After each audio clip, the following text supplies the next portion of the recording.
Hello, everyone. Thank you all for being here as well. I wish you all a great start in 2026. So today I'm going to talk about the verification of biomedical data, research data. And a quick map of today's talk, we are going to discuss this paper. So this paper is not solely written by me. It's from a team of 10 where we have clinicians, epidemiologists, bioinformaticians, statisticians, data managers, and also expert in ethical considerations.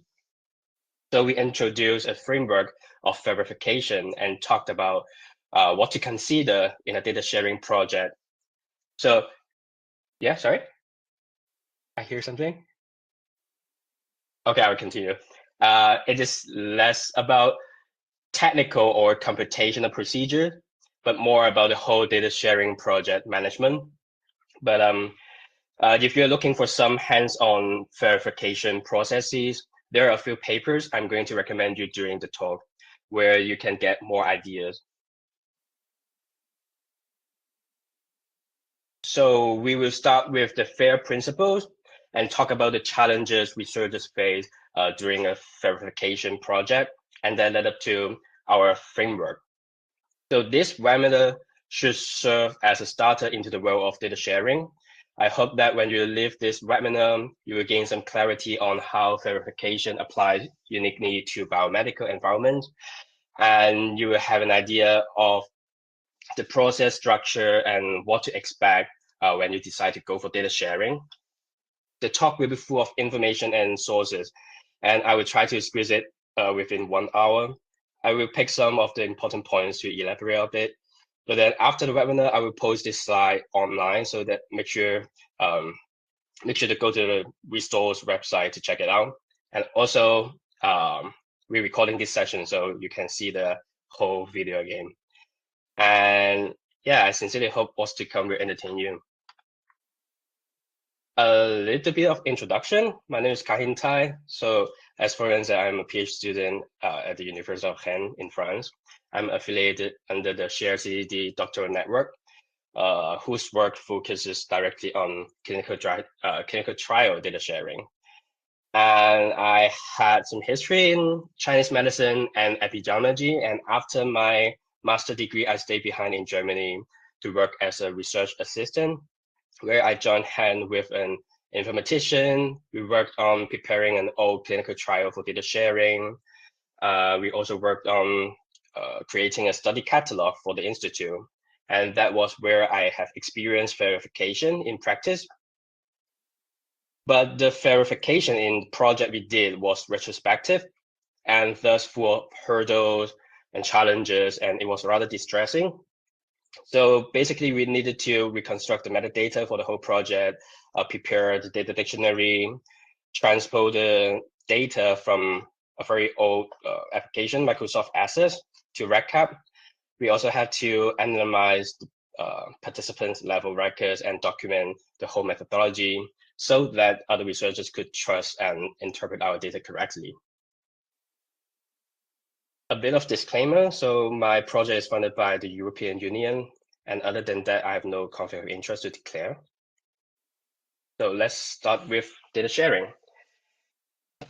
I suppose you already have some basic concepts on data sharing, so I'm not going to explain here. Otherwise, in the corner, you will find some papers that explain data sharing quite clearly. They talk about what is being shared, how it should be done, and what is allowed. But in terms of why we want to share research data, well, I also hope that I don't have to convince you. So there are some good papers touching on that. But in a nutshell, data sharing improves transparency in research, support reproducibility check, and protects public trust. It also incites further research, including meta-analysis, secondary analysis, validation study, or to support new hypotheses and exploration. And for biomedical research data, at the end, the benefits go back to improving patient outcomes. And in the title of today's talk, there's a big word, verification. So we have to talk about the FAIR principle first. To support the reuse of research data, there are some principles on how research data should be managed. So people came up with an easy acronym, FAIR, which stands for findable, accessible, interoperable, and reusable. And at the end, you have FAIR data to be used fairly and fairly easily. There are some sub-guidelines under each category. For example, to make data more findable, it is recommended that data should be registered and indexed in a searchable source with clear and explicit metadata describing the data itself, and also to assign it with a unique and persistent identifier. So the FAIR principles all came from this famous paper from by Wilkinson. And they also have created a website, the Go FAIR initiative, to explain and support FAIR data. Here, I want to address some misconceptions first. So first of all, FAIR data does not mean open data or reckless disclosure of raw data. You can and you should still control the degree of openness that you're sharing your data at. And also, the FAIR principles are merely a set of principles. They are more like a guideline of what we aim to achieve in terms of making the data reusable. Is not a stringent set of instructions or to-dos, and not even a standard. So different approaches exist regarding how to verify data. And because of the vagueness, at the end of the day, researchers who know about the FAIR principle know that they have to prepare the data to be shared and reused, but still they have no clue where to begin. And that's where we want to help. And then now on the verification process, it is basically preparing the study data in the direction of FAIR. The Go FAIR initiative has talked about some verification, like the implementation strategy here. The process involves defining semantic model, linking data, assigning license, and curating metadata. But the whole process goes beyond medical research data and cover all different fields. One common emphasis of the FAIR principles is to enhance machine actionability, which means the capacity to let computers to find, assess, interoperate, and reuse data with minimal human intervention. That works well for fields like physics or agriculture, but for biomedical data, because of its data sensitivity and privacy issue, we need some additional precautions. And also, as you would expect, many steps in the workflow require specific type of expertise. So researchers have been trying to simplify things here to see how we can verify data more easily. And on the left, we have a good story of medically relevant verification. So the author wants to verify a diabetes research core dataset. They started with a baseline assessment on the fairness of their data. So as you can see on the graph here, the data was hardly findable or accessible. That determined how they should direct their effort to facilitate data sharing. And in the paper, they discuss a couple of tools to help assess data fairness, such as the FAIR data maturity model. In the second step of their work, they reviewed the dataset and checked what their data was made out of, like how much was from the laboratory, how much was from the bedside, like clinical medical history data, and how much was directly from the participants, like via questionnaire responses. And then they talk about what they have done to verify the data. And at the end, they use the same tool to reassess the end product and call it a day. And as you can see here, the interoperability and reusability were maxed out after their work. So it was a good anecdote to learn from. You can go and just have a look and get some insight. The link is here. And then in the bottom right corner is also a good read from Welter, where they introduce a more technical framework at data level. So you can see applying a data standard here, choosing data vocabulary, transforming data, and so. And in contrast to the already abundant technical literature in our field, we here want to focus on the verification from a more logistical and organizational perspective. So we have to talk about the challenges. The FAIR principles are widely endorsed, but there are some hurdles to face when researchers want to verify their data in practice. And we split the hurdles into 3 categories: technical, scientific, ethical, and legal. On technical note, so basically, verification is painstaking. It involves high cost in time, skills, and infrastructures. Also, data are messy, usually, or undocumented or incomplete. So there is a lot of work in data preparation. And many researchers complain that they did not know any common standards or metadata schemes to follow to prepare the data for sharing. And also they had no idea what a suitable secure access system looks like, especially for biomedical data, which is personal and sensitive. And when it comes to scientific hurdles, it is more about incentive and deterrent. Researchers generally have fear of data misinterpretation and data misuse. For example, what if the reuse project is not aligned with the original aim of data collection? And as individual researchers, data sharing means extra work, but with very little career reward. So so far, there's no academic credit for sharing data. And also, when you have your study material out in the public, there is a risk of being scooped or being criticized. And researchers are afraid that people might expose their error and mistakes when they have access to their study. And about ethical and legal. So data ownership is a big thing here. It's been a long debate. Who owns the data? Should it be the study sponsor or the principal investigator who do most of the work, or the data, the source, like the trial participants themselves?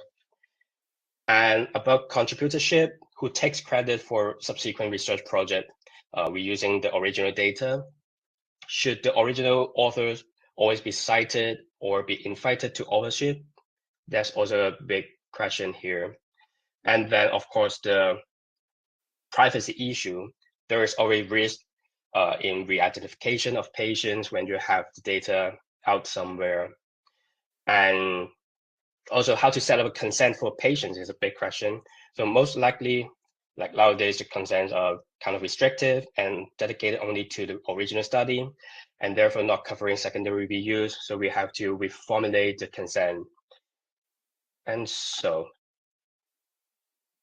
this one is an excellent paper from the Netherlands, examining the perceptions and behavior on data verification.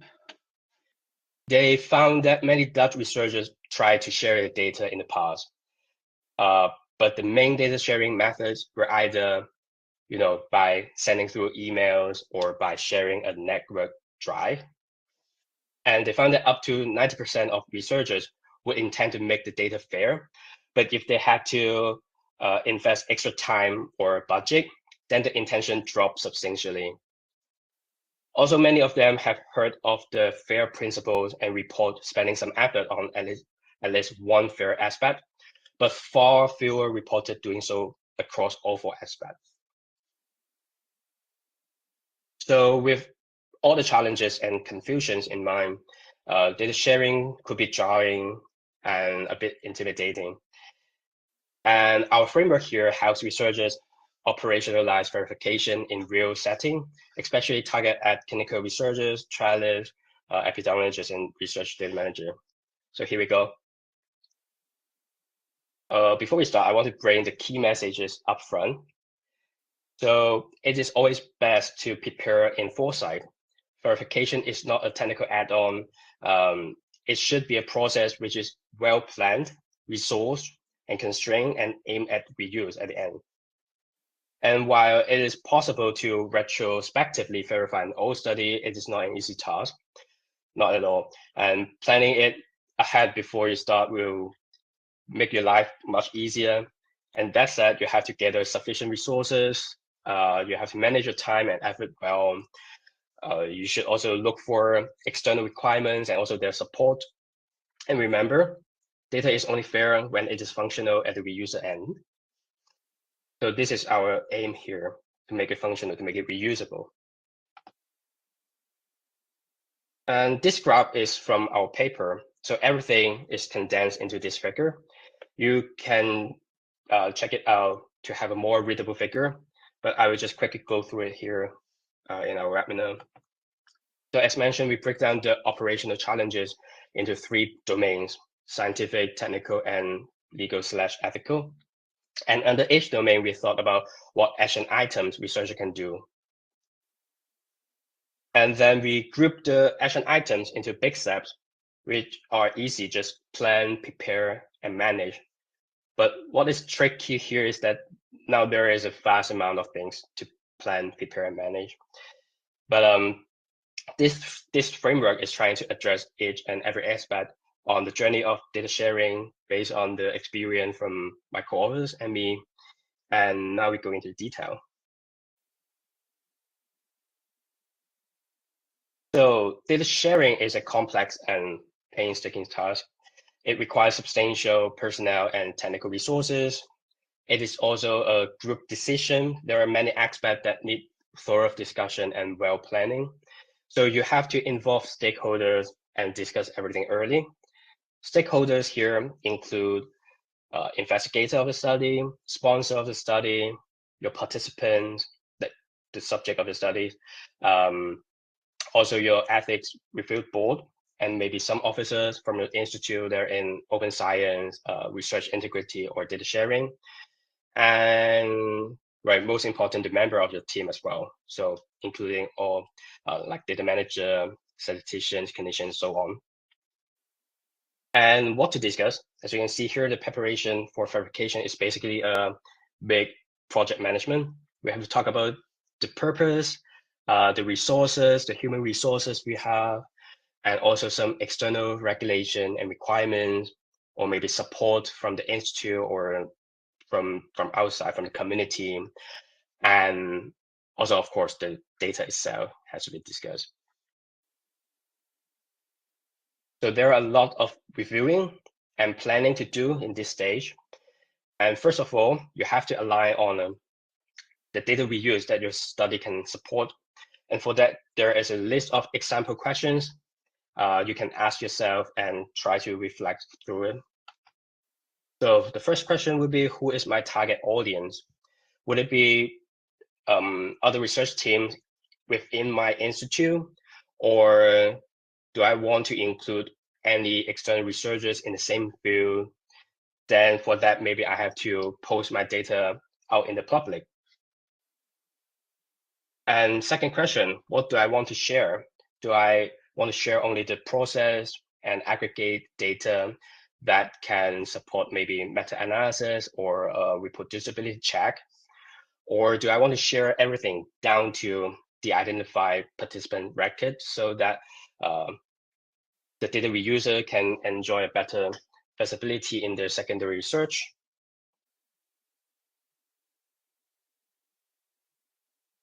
And then how can I share it? Is it suitable for a public hosting data repository like the Zenodo or Dryad? Or does my institute provide data sharing infrastructure? Or on that note, recently I'm working on a survey about data sharing policy of public institutes.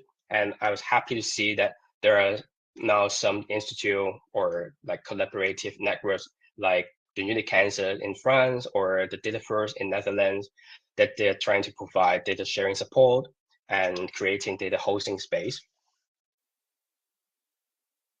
And then, well, these 3 questions basically address the same thing. So what kind of data reuse do I support?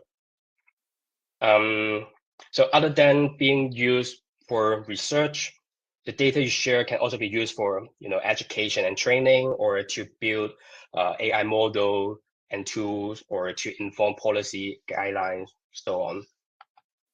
But then for the use of research, then it is necessary to define finally your data set and how the data can be used. And on that note, I want to introduce a term here called data use ontology. So this is a set of vocabularies to standardize the definition of each consented data reuse. Using the ontology can facilitate the discovery and access for available data set. And it also facilitates the request process, basically by making it clear and transparent what kind of data reuse you're planning. For biomedical data, there are two main standards that you can use. So there is the Global Alliance for Genomic and Health, GA4GH.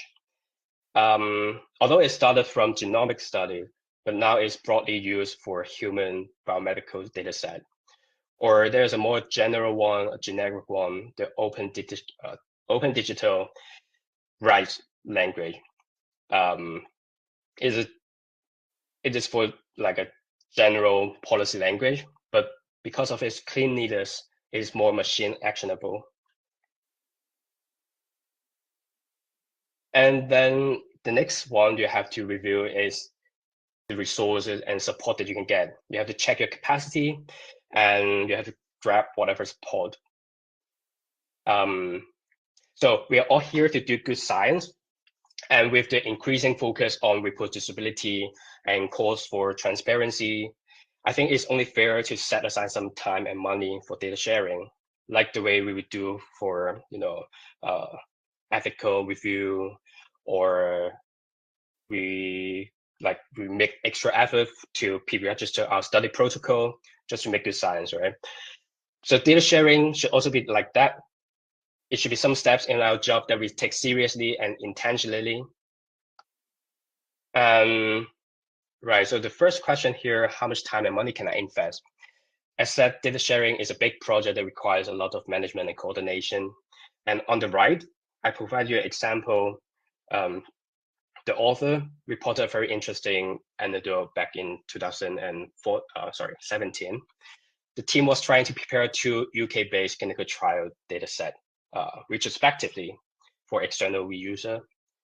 They talked about the process from identifying all relevant data and documentation up to quality control, and finally completing the preparation of data pack for recipient.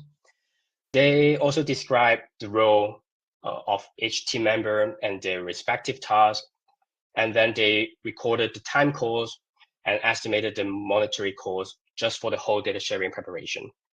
And that totaled to a few £1,000 and around 50 hours of work for each project. And at the end of the paper, they make some recommendations. And the moral of the lesson basically was that the input from statisticians and IT staff members were crucial. And that comes to the second question you have to ask: who is responsible for which task? There are many tasks involved in the process: data management, biostatistics, explanation from clinical expertise, and also decision-making by either sponsor or trialist. And sponsors would usually be the one who gives requirement on data sharing.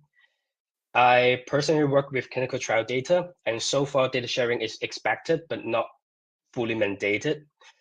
Although there are like trial funder, government regulators, trial registry, and journal that they all encourage data sharing, but then their requirements are rather fragmented and conditional, like the ICMJE, the Committee for Journal Editor, requires a data sharing statement to specify whether individual participant data will be shared in each trial.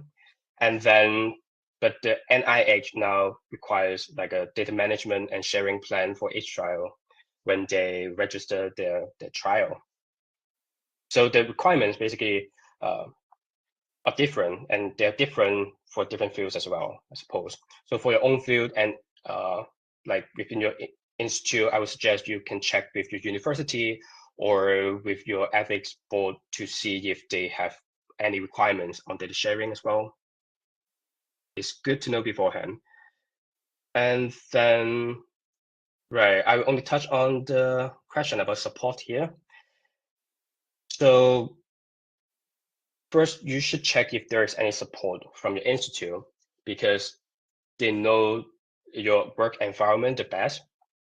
Ask if you have an open science officer on site in your institute. You basically will need IT support, legal support. You have to deal with ethics review board very often, like for drafting up a usable consent form for participants, or to check which variable can be shared.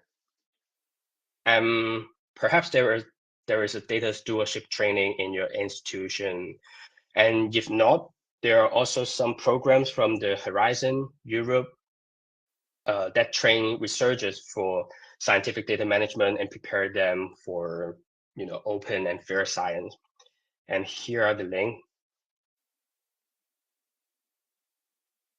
And then after all this, there is still your data set left to be reviewed or to be anticipated for the upcoming project, where you try to keep your data and try to keep your study design suitable for fair data.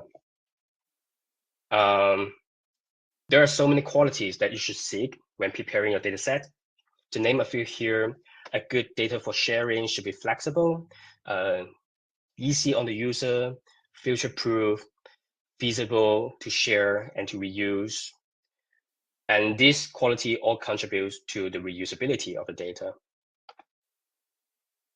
Then first and foremost, you have to make your study and data set understandable for researchers, because you and your study team are the only ones who understand the study in and out. So you have to ask how much explanation is necessary for external researchers to understand my study, and what in my study or in my data set can be easily misinterpreted. And I have to stress here that providing the study data as is totally unfair to external researchers, because they will not know how to comprehend your data set. They don't know how your study was designed, how the data was collected, how you coded the variables, and what variables are analyzable and so. Or when you pre-process your data, maybe you de-identified it, or maybe you modified the timestamp or age, but without explaining them, then it would affect subsequent analysis. So it's also meaning that providing the data as is risky, because external researchers might and will misinterpret your study, your data set, and that would likely produce flawed secondary research. And here on the bottom, there is a short communication paper from Weisgaber that discuss the importance of provenance and quality of methods for fair data reuse. And I quote, data user must consider the rigor and quality of the study design and procedures used to generate data, and whether reuse is likely to yield trustworthy results. Then the size, dimension, and also the format of the study data are important. And in the previous example on diabetes research data, the authors share a mixture of laboratory data, medical history, and questionnaire responses, right? The variables are structured and coded in different ways. And imagine if you also have imaging data to be shared, then the environment for data hosting and the analysis tools would greatly vary. And that comes to the next question about tools and dependencies. So I reckon that there is an increasing number of study teams adopting the REDCap as their data collection tool. And the REDCap is quite useful. It comes with a very handy data dictionary and also a data export function to produce CSV dataset, which is highly adaptable. And that simplicity allows greater specificity and enhance the interoperability of data. But then the tools and the dependencies here are actually a bigger question when you choose to host your data on a trusted research environment rather than just a data repository. I will talk about it in the next slide about the trusted research environment. But basically, you have to make sure that your data is compatible to what the environment offers. And then the nature of your study and data set is also important. If your study is a one-off study, probably you completed collecting data, you analyze the data, and then you will seal the data set. And after some preparation, then it's good for sharing.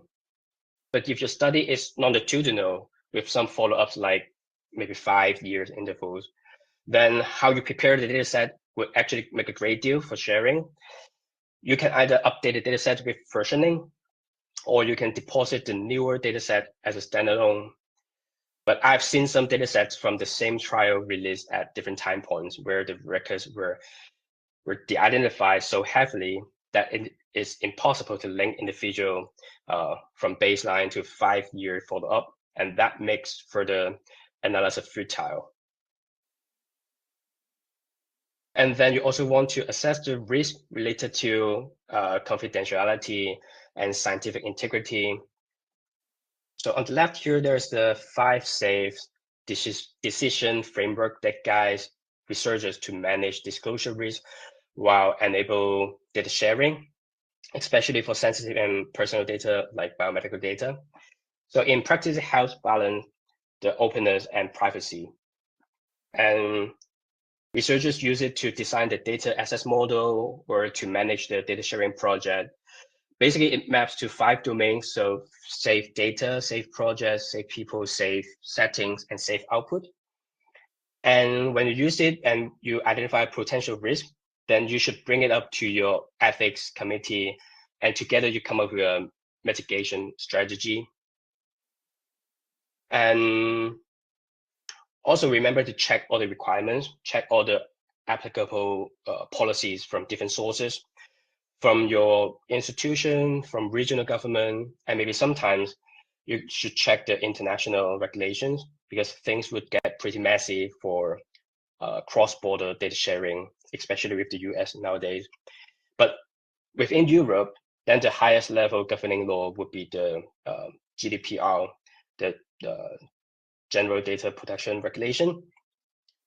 While the GDPR does not really prohibit clinical trial data sharing, but it highly regulates how it must be done. So there are some strict de-identification rules, rule of data minimization, safeguarding, and risk limitation. So be sure to check them out. And then, are there potential harms to clinical participants? Yeah, as said, there is the risk to participants, like in cases of the re-identification of participants, or maybe sometimes it could be our breach to their consent. And also there is a potential harm to science itself in terms of, poor reuse or data misuse, but those are preventable by setting a stricter control on the amount of data we share, or by a well-prepared and transparent documentation of the study. Right, and now we come to repository. So before we move on to data preparation, you should already have a clue of which data repository or environment you'll be using. And basically, repositories, they have their own requirement on the data format, and also they set some rules on like contributorship, data use, and they probably have some agreements or contract that you have signed. So chances are you will prepare your data according to how your targeted repository likes it. And if your institution has a repository, then congratulations. They're likely to provide like clear guidelines and even technical support to help you deposit your data into their repository. But then the potential trade-off here would be perhaps a lower audience reach compared to those big and common, widely used repositories. In our paper, we compared 3 major data repositories that individual researchers in biomedical research field can use. So there is Fifthly, which is basically for individual participant data from clinical trial study. And there is also Sunondo from the Open Air initiative. It is more for general purpose material. And then there is a Dryad for research data. And then in our paper, we compare the setup, the data scope, the data request processes, also the licensing, retention period, supported tools, legal compliance. We also compare the strength and limitation and practicality. So go and have a look at our paper. Basically, there are so many things to consider before you can select which repository which suit your use case the best. And the NIH provides an outline on the key criteria for selecting appropriate data repositories for data sharing.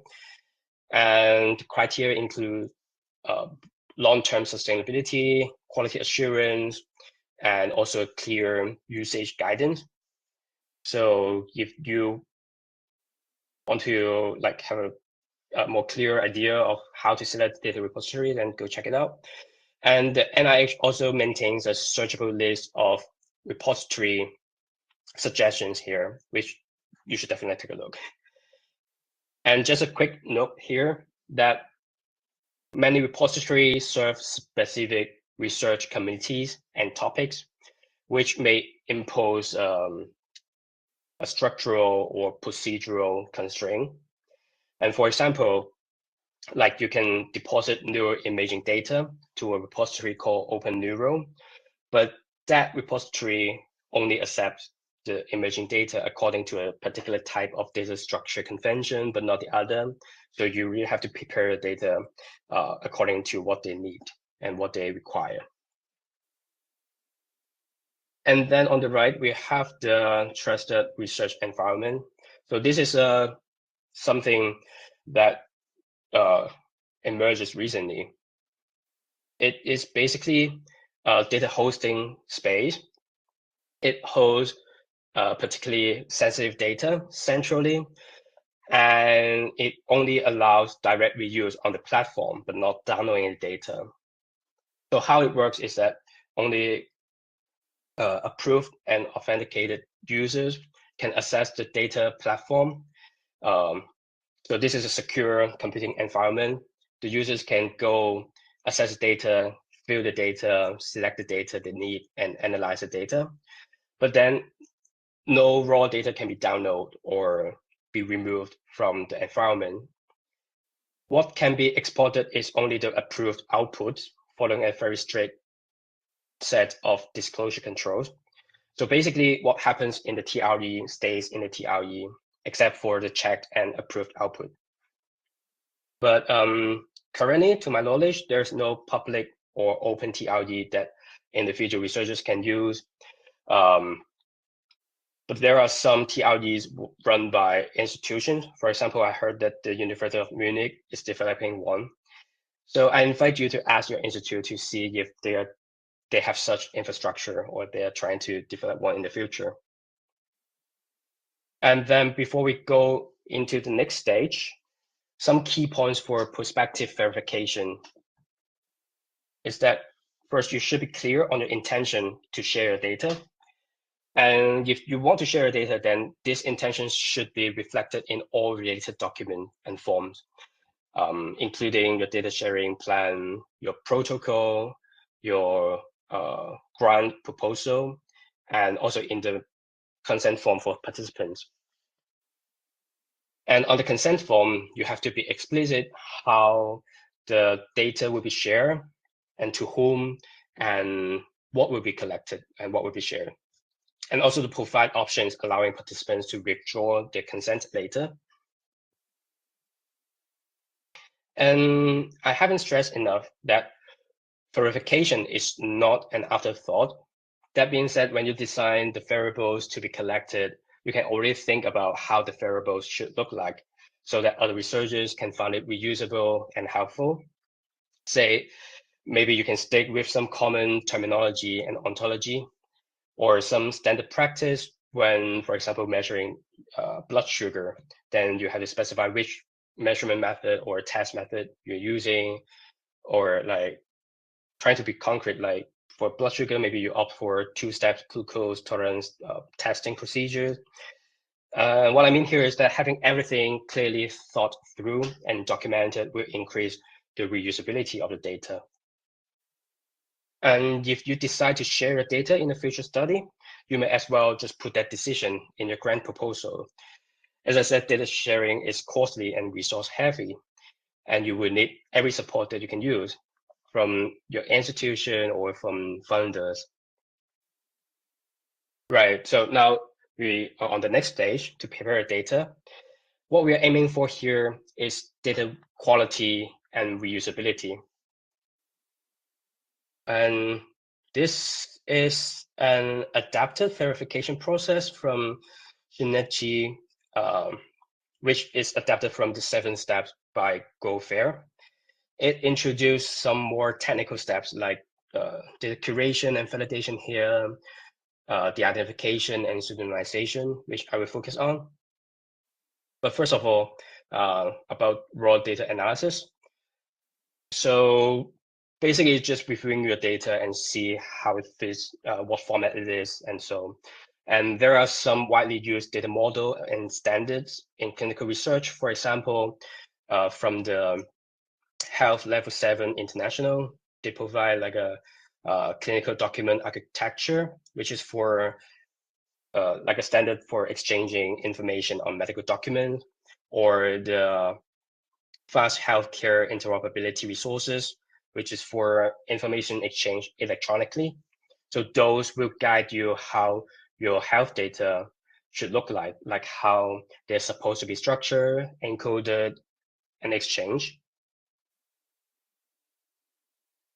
And then data curation basically is categorizing your variable fields, variable types, and the values, and extracting the clinical concept, conforming to a semantic model that is like the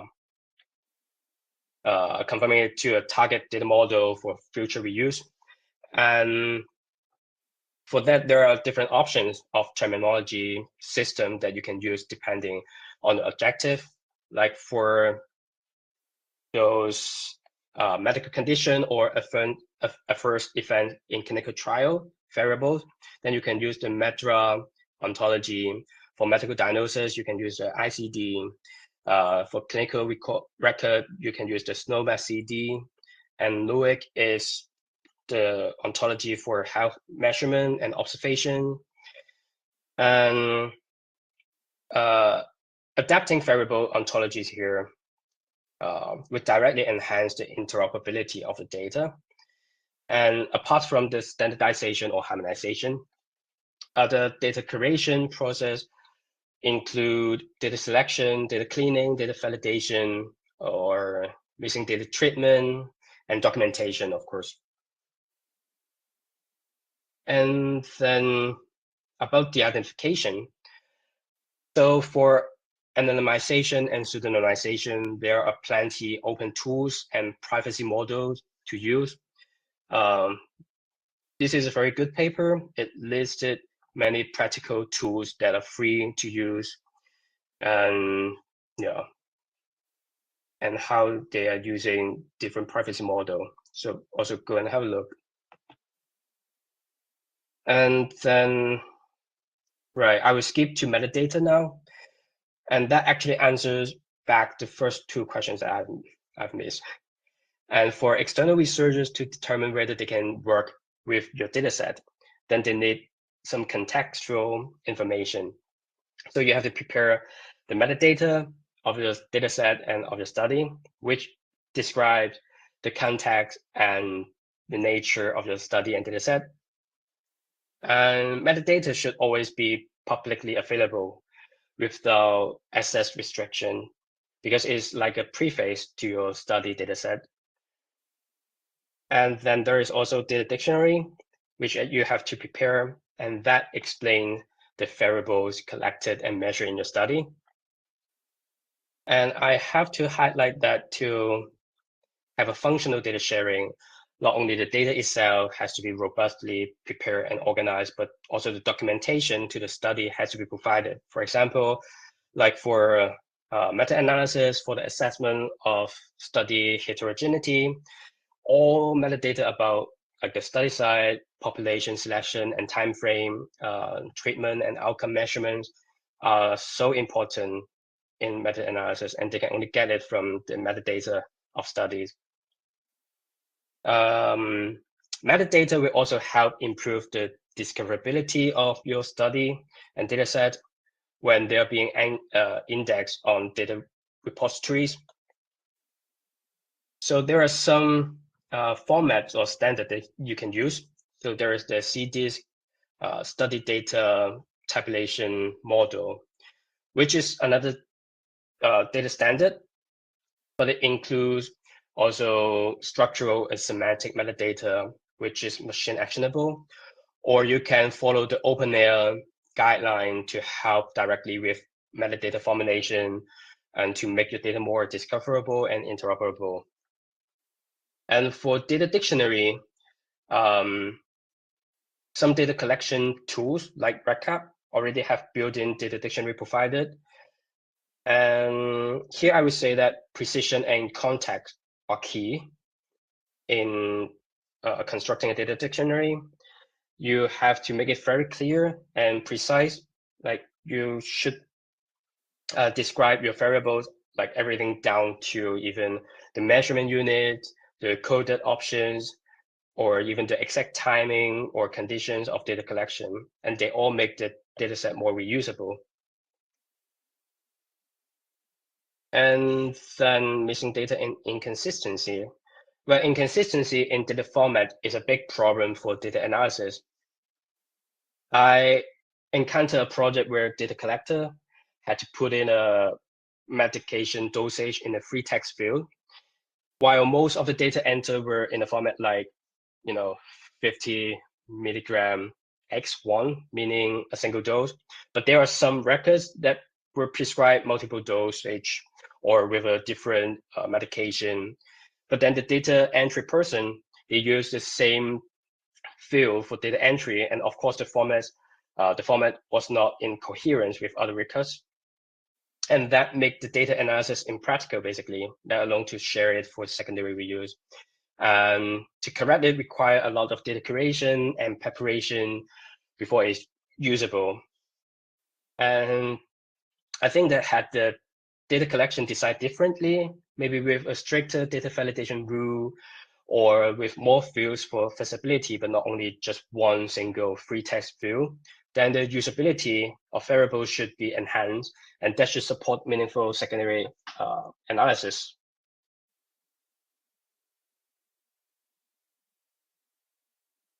And then now you have the data ready. Let's talk about how to share and access it. So on the right, there is an old paper describing several possible models for data access. What we can learn from here is the importance of thinking about like who is responsible for deciding data access, how the workflow is governed, how data are managed, who gets involved in data sharing process, as well as how the data reuse is being controlled.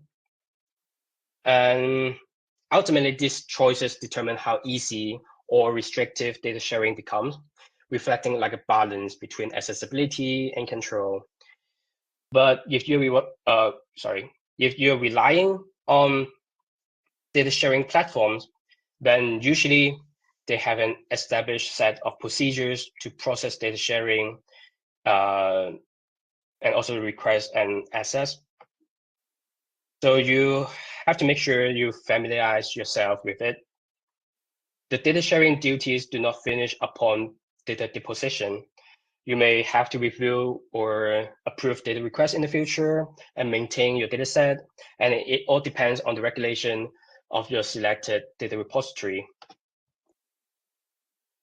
And since data sharing is an ongoing job, and we all know about the personnel mobility in academia, so you should make sure that data sharing duties and workflow are well documented and not dependent on a single staff who was once responsible for the job.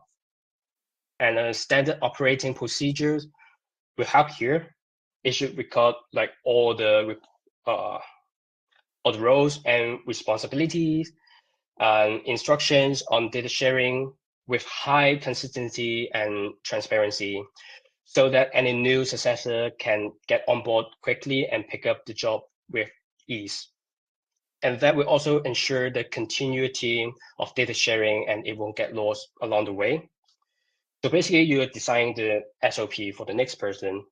And well, the next person could be the future you. And then beyond the workflow, data security should also be assured. While you may have limited control over the repository infrastructure, data security is only as good as the platform that you choose. So there are several things that you can do. You can ask around for institutional recommendation, or ask for other users' experience to see how suitable the repository is for you, how trustworthy they are, and you can look for their security certification, or maybe if they provide a safety documentation, then you can choose wisely. You can also get the data contribution agreement from them and reviewed by legal expert or data protection officer from your institution. And also, instead of just binary sharing, which is either closed sharing or open sharing, you can opt for control access for each project, for each data sharing, like for each data request. And you can decide what is being deposited as well. So this all arrangement will minimize the risk of re-identification and limits damage in case of like data leak or data breach. And then when you have everything set, then it is eventually the time to upload your data to the selected repository. So remember to log the current version of the dataset.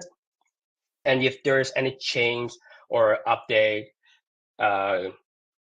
you can make the changes in a newer version and upload the dataset also as a new version. And then remember that your dataset is only reusable if it works on the researcher, on the reuser end. So you may want to test the data request process to see if it's functional as it intends. And you can also check if there is a point of contact for external researchers where they can reach you when they encounter a problem. And also you can make sure that all the information about data usage and licensing are available and clear. And then, you probably have many digital objects apart from your dataset itself, like including your trial registration, your study publication, your own researcher profiles, your grant ID, or maybe some supplementary documents or material like the protocol, data dictionary, statistical plan. So you should check if all those digital object identifiers are correctly linked to each other. The linkage here do not only help external user to get information about your study, but it also help you advertise your dataset. And you can easily put the DOI of your dataset on your researcher profile or on social media in a way that you deem suitable for promoting your dataset. And once your data is up, there are several tasks require continued attention. So there might be maintenance during system update from the data repository. You have to make sure that you are well informed for their of their maintenance schedule. There might also be data content update from your side. And as said before, versioning is very important here. And there will be data requests from external researchers that you have to handle, and possibly you have to sign some legal agreements with them before collaboration. There will be feedbacks and questions from others that you have to respond to. Maybe they want to clarify something about your study, or maybe they want to suggest you a way to prepare your data in a more sophisticated format or so. And as we discussed before, all these tasks and responsibilities should be already outlined clearly in your SOP. And then about monitoring the reuse activity, Currently, there is no single or commonly used measurement for data sharing activity. Some data sharing platforms have built-in activity metrics that measure the number of data requests, the number of request approval, number of user, number of data set, number of views, and also number of publication generated, and so.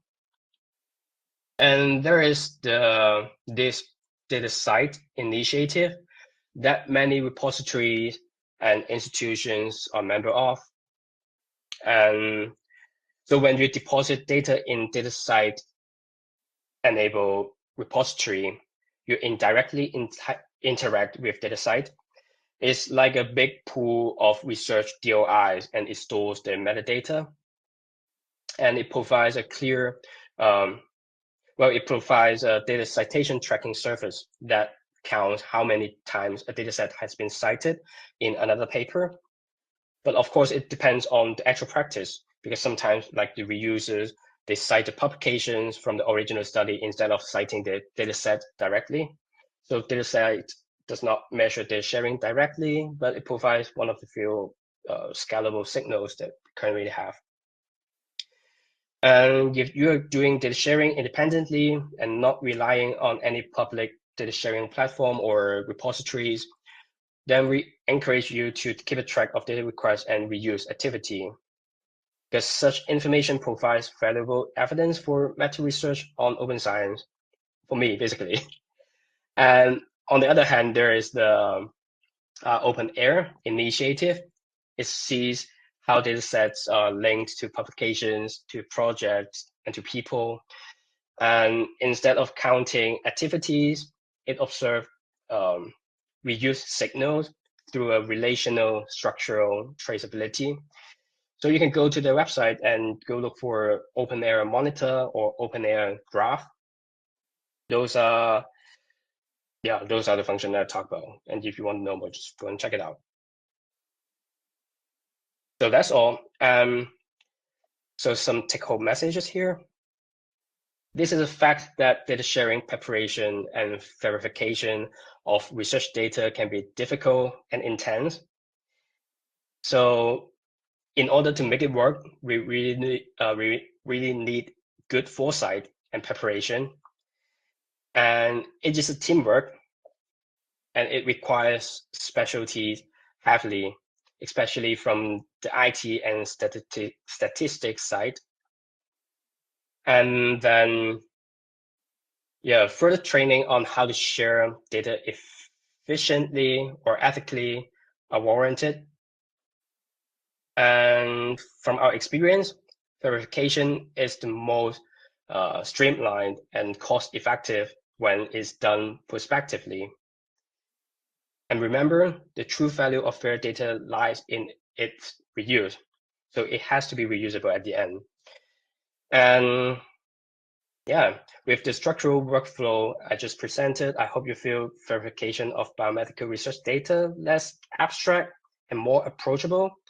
And I invite you to attempt verification in your current or in your future study and try to share your data. And that is all from my side. This is the contact information from me and also from my doctoral network. And be sure to stay tuned at the Restore's website for this slide and also the recording of this webinar.